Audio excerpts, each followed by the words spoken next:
Assalamualaikum warahmatullahi wabarakatuh. Selamat pagi, salam sejahtera untuk kita sekalian. Shalom, Swastiastu, Namo Buddhaya, salam kebajikan. Yang saya hormati Pak Kabar Eskrim yang diwakili oleh Wadid Bidum, Komstiki, Mafia Negara. Yang saya hormati Pak Srena Kapolri yang diwakili oleh Pak Kabar Krenmin, Srena Maju Pinarko. Yang diwakili dan Pak Dirpol Airul Polri yang mewakili, yang saya hormati Pak Kepala Biro Psikologi SDM Polri Kristiono, para Karo di Lembaga SDM Polri, yang saya hormati Pak Nathanael Eji Sumanto, yang saya hormati para psikolog Polisian Utama 32 SDM Polri dan seluruh peserta kegiatan seminar pada pagi ini yang saya cintai, saya banggakan. Pertama-tama mari kita mengucapkan puji dan syukur kepada Allah Subhanahu wa taala karena pagi hari ini kita masih bisa melaksanakan satu kegiatan yang saya rasa sangat penting bagi kita sekalian. Dalam rangka kegiatan seminar pemeliharaan kemampuan fungsi psikologi forensik tahun 2022, mana kegiatan ini kita laksanakan secara daring maupun luring, mengingat masih dalam kondisi pandemi dan sebagaimana kita ketahui dalam beberapa hari terakhir ini kasus COVID terus meningkat. Sudah ada yang menyatakan bahwa kita sedang masuk dalam gelombang ketiga. Karena itu mari kita terus menjaga protokol kesehatan. Saya sengaja buka marker bukan untuk apa-apa karena suaranya biar jelas. Dan mohon maaf. Hadirin sekalian yang saya cintai, perkembangan situasi baik di tingkat global, regional maupun lokal terlihat saat ini didorong oleh adanya pandemi, terjadi akselerasi yang luar biasa. Didorong juga oleh perkembangan teknologi, akselerasinya sangat cepat, sangat dinamis, sehingga apa yang terjadi besok sangat sulit untuk kita prediksi. Banyak merubah pola-pola kehidupan, banyak merubah dinamika yang terjadi di masyarakat. Beberapa waktu lalu ada yang menyebut dengan era disrupsi. Kita lihat bagaimana banyak bisnis-bisnis bertumbangan karena kita bisa mengikuti perkembangan zaman. Nah, salah satunya adalah kita di Kepolisian Negara Republik Indonesia. Kita juga memiliki satu peran yang mungkin perlu untuk kita kembangkan. Polri ini adalah institusi yang tanda kutip banyak memonopoli pelayanan kepada masyarakat, sehingga ketika orang itu mencari sesuatu ya hanya satu-satunya ada di Polri. Contohnya orang cari SKCK ya hanya di Kepolisian Republik Indonesia, mencari SIM ya di Polri. Sehingga kalau ini tidak kita bangun dengan baik akan membuat kita bisa terlena. Termasuk salah satunya adalah bagaimana kita bisa memberikan perlindungan, pengayoman dan pelayanan kepada masyarakat, khususnya dalam bidang penegakan hukum, sehingga kita akan semakin mampu untuk bisa memberikan pelayanan kepada masyarakat. Berbagai perkembangan ini tentunya berpengaruh terhadap bagaimana kita bisa menjalankan tugas pokok kita dengan baik, tetapi di sisi lain juga dengan cara meningkatkan profesionalitas kita di lapangan. Profesionalitas bagi saya ada dua hal yang paling tidak harus kita miliki. Yang pertama adalah kemampuan ataupun kompetensi teknisnya. Yang kedua adalah integritas. Kompetensi teknis sendirian tanpa memiliki integritas, ya akhirnya tidak profesional. Contoh kita melihat banyak fenomena yang terjadi di luar dalam institusi kita. Ketika satu Polres bisa mengungkap kasus narkoba, mengungkapnya benar, teknisnya benar, kompeten ya. Tapi ketika dalam proses penyidikannya menjadi sebuah penyimpangan, nah, apakah itu juga bisa disebut dengan profesional? Kondisi-kondisi ini yang harus kita benahi dan terus kita perbaiki. Selaras dengan pengembangan transformasi digital yang kita hadapi dalam segala aspek kehidupan, Dan kita juga melihat nanti arah megatrend 2045 di mana Indonesia sendiri diprediksi menjadi sebuah negara yang besar, kekuatan ekonomi dunia yang kuat, pada posisi keempat atau kelima, ada yang mengatakan keenam, tergantung dari siapa yang menyampaikan. Ada beberapa yang mengatakan keempat, ada juga yang mengatakan keenam. Tapi prinsipnya bahwa kita akan mengalami satu lonjakan kemampuan ekonomi yang luar biasa. Ini semua tidak bisa datang dengan tiba-tiba. Ini semua harus mendapatkan dukungan, dan Polri sebagai penanggung jawab amanah dalam negeri adalah salah satu institusi yang memiliki peran penting untuk bisa mewujudkan hal ini. Tidak akan terwujud ketika situasi Kamtipmas terganggu. Pembangunan tidak akan berjalan dengan baik ketika pemerintah tidak bisa konsen dengan pembangunan, tetapi disibukkan dengan hal yang terkait dengan Kamtipmas. Sehingga dalam beberapa naskah disebutkan bahwa Kamdagri atau Kamtipmas itu adalah prasyarat perlu, jadi yang harus ada sebelum melaksanakan pembangunan. Kita melihat beberapa negara yang dulunya hebat, dulunya luar biasa, sekarang hancur, tidak bisa membangun. Afghanistan, Suriah, Irak, karena situasi politik dan keamanan Kamtipmas yang tidak mendukung untuk melakukan pembangunan. Setelah selain itu, tentunya akan terjadi pergeseran dalam kehidupan sosial masyarakat, pergeseran nilai-nilai dan budaya-budaya yang semakin tajam, pergeseran pola perilaku yang semakin beragam, sehingga berimplikasi pula pada terjadinya perilaku pelanggaran hukum yang sebelumnya tidak kita kenal, atau sebelumnya sudah kita kenal dan terjadi tidak mendapatkan respon yang baik dari publik, sekarang mendapatkan respon dan juga menjadi isu sentral, isu yang seksi untuk diangkat ke publik karena memang akan bisa berdampak pada banyak pihak. Juga ada yang makin canggihnya pola-pola maupun subprandi dan dinamika kejahatan lainnya. Hal ini menuntut Polri untuk bisa menjadi sebuah institusi yang adaptif dalam penegakan hukum. Polri sebagai ujung tombak pelayanan di bidang penegakan hukum harus bisa mengembangkan apa yang disebut dengan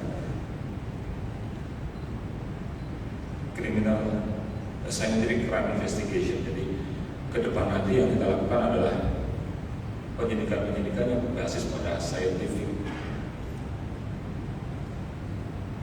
Tadi di ruang sana kita juga sudah beberapa hal yang bisa kita kembangkan dari psikologi. Saya selalu menantang Pak Kristiono sebagai kaum besi ini untuk mengembangkan. Di Polri ini ada dua psikologi, itu ada psikologi personil dan psikologi kepolisian. Psikologi personil itu yang nanti membuat baterai tes, kemudian tes kemampuan anggota kita. Ini kita sedang mengembangkan satu tools untuk mengecek kesehatan mental anggota terkait dengan psikologi. Dengan beban tugas anggota yang semakin berat, semakin besar seperti ini, sejauh mana sih kondisi psikologi masih bisa kita anggap menjadi sebuah kewajaran, masih cocok, masih mampu untuk melaksanakan tugas. Kalau melewati nilainya kurang dari itu, ya otomatis sebenarnya perlu untuk mendapatkan bimbingan, perlu mendapatkan konseling. Saya sudah minta Pak Kristiono untuk membuat toolsnya, untuk diukur, sehingga nanti kita bisa mengukur betul berapa persen anggota kita yang memang betul-betul siap untuk melaksanakan tugas. Jadi kita lihat teman-teman kita di bawah, terutama yang di Polda-Polda, yang di Polres, setiap hari berjibaku dengan penanganan COVID, Babin Kamtipmas misalnya, hari ini menangani COVID, besok dituntut dikejar-kejar untuk meningkatkan vaksinasi, dituntut untuk PPKM, belum lagi menangani kejahatan-kejahatan yang sifatnya restoratif justice yang depan oleh Pak Kapolri. Belum lagi dia usaha berapa beratnya beban ini. Belum lagi teman-teman di BPA, misalnya salah seorang petugas BPA, jumlahnya kan sangat terbatas. Setiap hari petugas yang menerima laporan penyidik ataupun SPK di depan menerima laporan pengaduan masyarakat, setiap hari dia diberikan informasi oleh pelapor tentang bagaimana anaknya, bagaimana istrinya, bagaimana saudaranya mengalami kejahatan atau kekerasan baik KDRT maupun kekerasan seksual Setiap hari dapat masukan, kira-kira dampaknya dalam psikologis. Saya yakin ada dampaknya. Antara dia tiap hari mendapatkan informasi atau laporan, satu sisi dia menerima laporan dengan baik, yang kedua mungkin dia juga marah, dia juga dongkol, tapi tidak punya pelampiasan. Belum lagi teman-teman kita yang berdinas di Direktorat Narkoba setiap hari berusaha dengan pulang malam untuk melakukan penyelidikan. Psikologisnya sangat-sangat penting sekali untuk kita jaga. Itu di sini psikologi personil yang mungkin harus kita kembangkan nanti. Bagaimana kita mampu menjaga kondisi psikologis anggota-anggota kita menjadi lebih baik lagi. Kemudian dari segi psikologis kepolisiannya, salah satu tantangan kita ke depan adalah salah satunya persiapan dalam percepatan untuk diundangkannya undang-undang kekerasan seksual.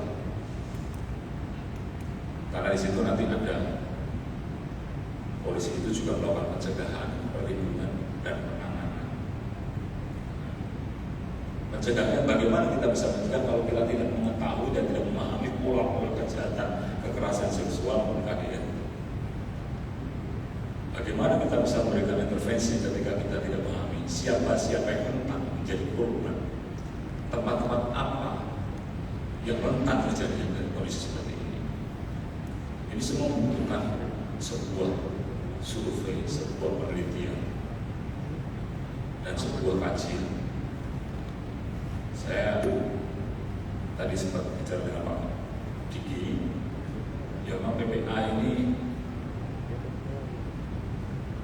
ditugaskan untuk melaksanakan penyelidikan dan penyidikan, tidak untuk mengevaluasi yang seperti ini. Tapi ini kan menjadi sesuatu hal yang harus kita evaluasi. Siapa yang akan bertanggung jawab untuk mengevaluasi data, angka-angka yang ada di Barreskrim.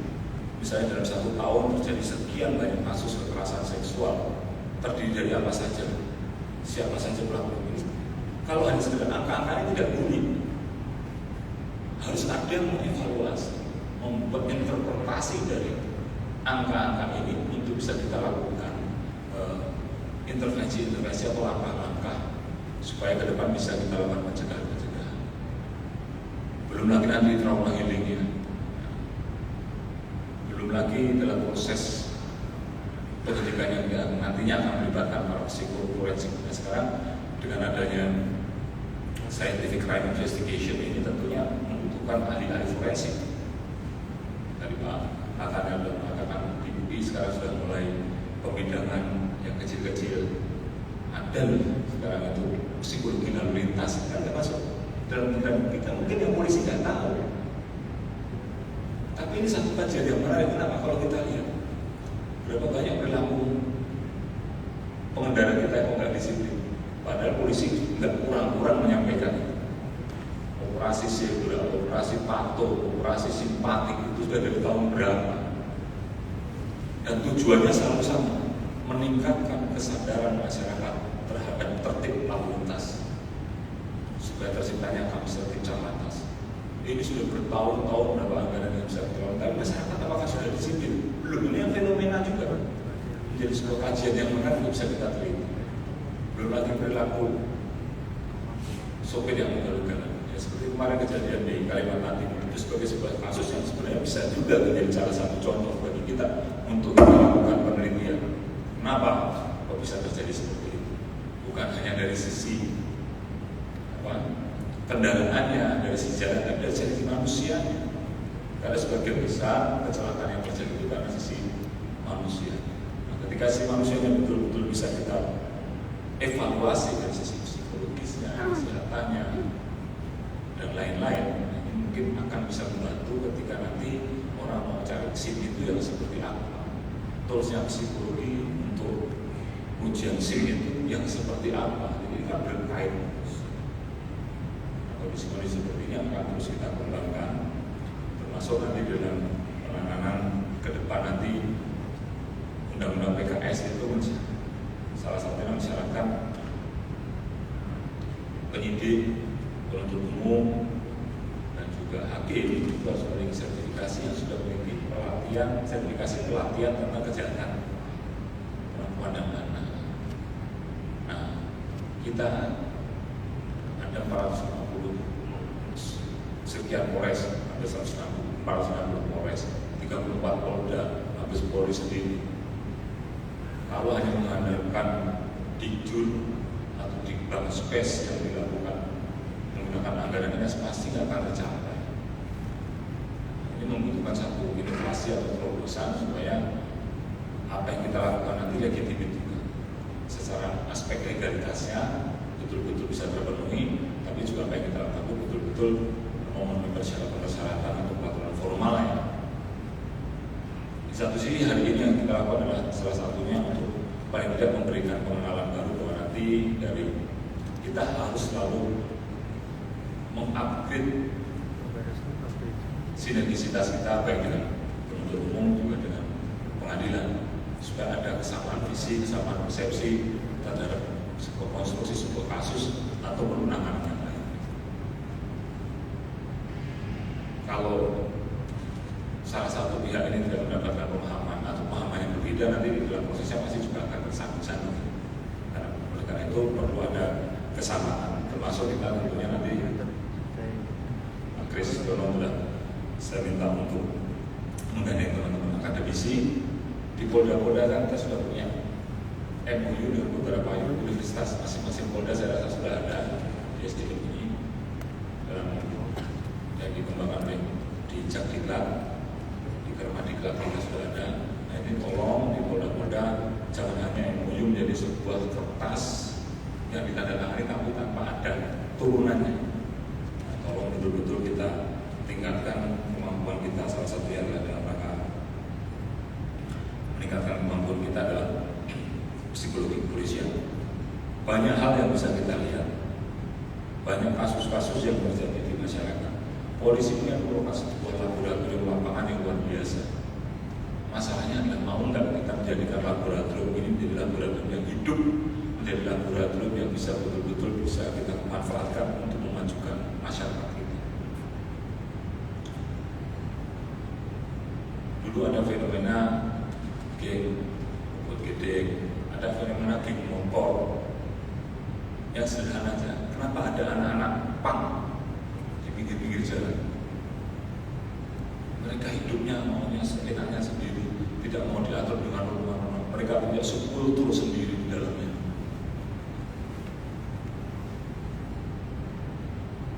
Saya punya saudara pernah ikut tergabung dalam itu. Dikasih baju aja, begitu datang ke rumah sekian hari nggak mandi, dikasih baju nggak mau pakai juga. Pakai baju yang dia pakai lagi dan baru datang ke rumah. Kita juga susah. Mereka punya ini sendiri. Mungkin tidak semua, tapi hal-hal seperti ini menarik sebenarnya untuk kita teliti. Termasuk fenomena ketika mau banyaknya gelandangan, pengemis yang memanfaatkan ini sebenarnya bisa kita lihat sebagai sebuah fenomena yang sangat menarik untuk diteliti.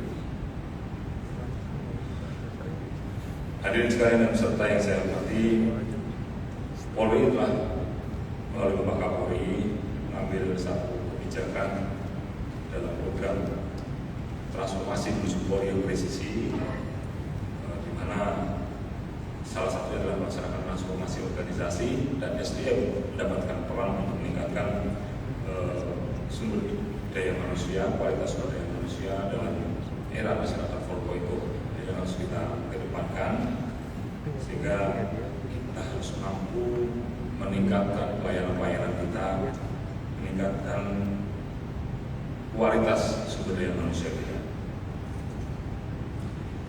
Merujuk kepada hal tersebut, SDM Polri telah menyikapi dengan menentukan rencana strategis, di antaranya adalah menunjukkan profesionalitas SDM Polri dan menjamin terpenuhnya SDM unggul dengan Polri. Kegiatan yang kita lakukan saat ini pemeliharaan kemampuan psikologi forensik adalah salah satu upaya untuk mewujudkan hal tersebut.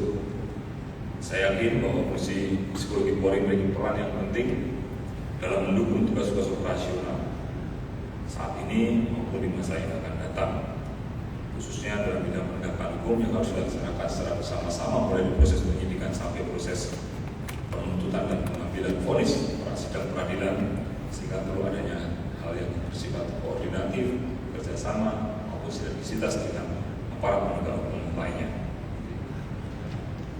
meskipun Polri ini menjadikan penyidikan penegakan hukum itu sebagai upaya terakhir atau ultimum remedium, tetapi sinergisitas ini harus terus kita bangun. Kalau bisa kasus-kasus bisa diselesaikan dengan baik secara restoratif justice, bisa akan lebih baik lagi. Tetapi ada hal-hal tertentu yang memang yang menurut saya tidak sulit untuk direstoran. Contohnya kalau ada anak-anak terus menjadi korban, kita nggak pernah terbayangkan berapa lama traumanya. Kalau dalam proses penyidikan, Pak Nathanael Sumarko sebagai seorang psikolog forensik misalnya melakukan proses bantuan penyidikan pada saat proses penyidikan, mungkin sampai pada saat sidang dan menjadi saksi ahli. Tapi selesai itu, ada yang harus kita lakukan lagi untuk memelihara dampak yang ditimbulkan itu pada anak-anak. Trauma healing. Berapa banyak trauma? Berapa lama tergantung. Kita ada kasus-kasus yang menarik yang bisa kita lihat, bisa kita menjadikan sebagai sebuah pembelajaran dan juga sebagai sebuah evaluasi untuk melakukan pembenahan-pembenahan di depan. Sinergisitas dan harmonisasi antara aparat DJS akan semakin dibutuhkan. Oleh karena itu, psikologi SDM Polri menyelenggarakan kegiatan yang penting saat ini bertujuan salah satunya agar personil psikologi Polri lebih memahami posisi dan bentuk dukungan psikologi yang dapat diberikan dalam penanganan tindak pidana. Dan di sisi lain, yang penegak hukum atau penyidik dapat lebih memahami peran dan fungsi psikologi, khususnya dalam proses penanganan tindak pidana tersebut. Selain itu, hal ini juga bisa menentukan eksistensi psikolog Polri dalam memberikan keterangan sebagai ahli dan menyamakan persepsi dalam menyelaraskan pandangan dengan para penyidik, jaksa penuntut umum dan para hakim dalam proses persidangan.